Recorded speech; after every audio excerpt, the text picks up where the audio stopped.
Yes, ready. 95 watts per minute. Quote start. मृत पिता के देयकों के लिए पुत्र द्वारा जारी किए गए चेक के अनादर होने पर धारा 138 एनआई एक्ट के तहत पुत्र के खिलाफ शिकायत पोषणीय है। न्यायमूर्ति के नटराजन की अगुवाई वाली एकल न्यायाधीश की पीठ ने एक प्रतिवादी आरोपी दिनेश के इस तर्क को खारिज कर दिया कि उसके खिलाफ कोई कानूनी रूप से लागू करने योग्य ऋण नहीं है, क्योंकि ऋण उसके पिता द्वारा उधार लिया गया था, जिसकी मृत्यु पर ग्राम्य लिखित अधिनियम की धारा 138 के तहत शिकायत दर्ज होने से पहले हो गई थी। पीठ ने कहा, पिता के कानूनी प्रतिनिधि के रूप में आरोपी शिकायतकर्ता को ऋण चुकाने के लिए बाध्य है।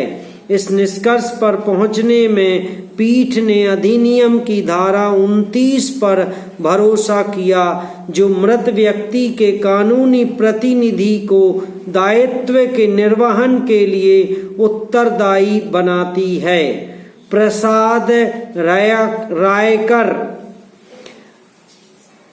द्वारा दायर शिकायत के अनुसार प्रतिवादी के पिता आरोपी ने शिकायतकर्ता अपीलकर्ता से 7 मार्च 2003 को अपने व्यवसाय और पारिवारिक आवश्यकताओं के लिए 2,60,000 रुपये उधार लिए और 2% ब्याज का भुगतान करने के लिए सहमत हुए। पैरा इस बीच भरम्पा की मृत्यु हो गई।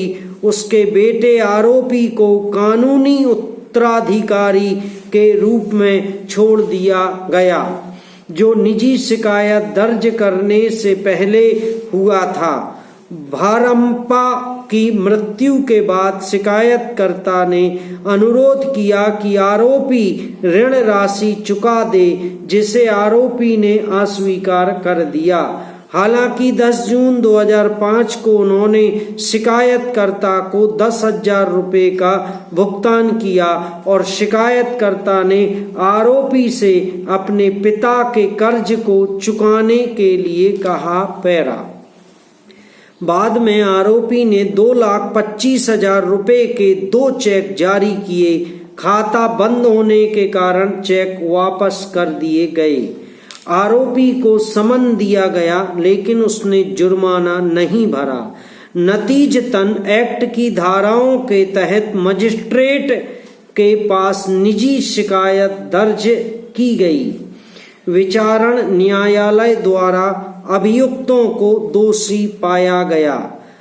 अपीलीय अदालत ने हालांकि आदेश को पलट दिया और अभियुक्तों को बरी कर दिया। इसके बाद परिवादी ने अपील दायर की।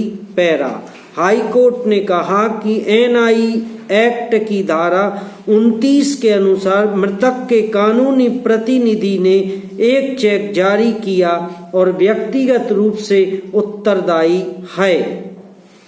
सर्वोच्च न्यायालय ने तब बीना सबीर और अन्य के मामले में फैसला सुनाया था कि पिता के कानूनी प्रतिनिधि के रूप में आरोपी शिकायतकर्ताओं को ऋण चुकाने के लिए उत्तरदायी है। नतीजतन प्रतिवादी वकील का तर्क अस्थिर है, क्योंकि चेक को भुनाया नहीं गया था।